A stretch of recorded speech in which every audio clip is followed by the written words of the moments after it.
کسی کے بارے میں برا خیال آتا ہی تب ہے جب اس کی بات بری لگے یا اس کی ذات بری لگے. بات بری لگی ہے وہ رکھنے کے قابل نہیں ہے.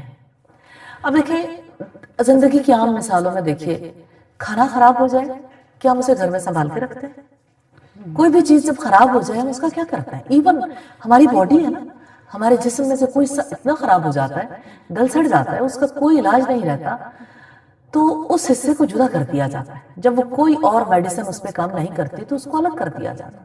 اصول اس کا یہی ہے کہ خراب اور گندی چیزوں کو سنبھال کر نہیں رکھا جاتا. اور انسان کی یہ کم فہمی ہے کہ وہ صرف اس لیے کہ یہ یعنی میرے دل کو بری لگی ہے، اب میرا دل چاہتا ہے کہ میں اس کے بارے میں سوچوں، تو وہ اسے سوچتا رہتا ہے. حالانکہ ایک بار بری لگی نا، 10 بار بھی سوچے گا تو 10 بار سے ضرب لگ جائے گی. ایسا نہیں ہوگا کہ یعنی بار بار سوچتے رہنے سے اس کی شدت اور اس کی حدت میں کمی آ جائے. کمی نہیں آتی، یہ آگ اور بھڑکتی ہے. اس وجہ سے دل وہ مقام نہیں ہے. دل کی بستی تو خدا کی بستی ہے. اس دل کے اندر جب ہم منفی چیزوں کو رکھیں گے تو ہمارا دل کیسے شفاف رہ سکتا ہے؟ ہمارے دل کے اندر رب کا نور کیسے آ سکتا ہے؟ ہم اس کائنات کی خوبصورتیوں پر اور اللہ تعالیٰ کی قدرتوں پر غور و فکر کے قابل کہاں رہ سکتے ہیں؟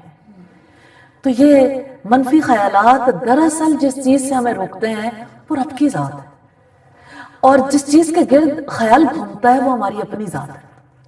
تو دیکھ لیں مقابلہ تو لگ گیا اپنی ذات کا اور رب کی ذات کا. تو اگر بات یہ ہے کہ ایک خیال ہماری ذات کو بھی خراب کر رہا ہے اور دوسروں پر بھی اثر انداز ہو رہا ہے اور ہمیں ہمارے رب سے روک رہا ہے، تو ایسے خیال کو بلاک کیوں نہ لگاتے جو زندگی کی بربادی کا باعث ہے؟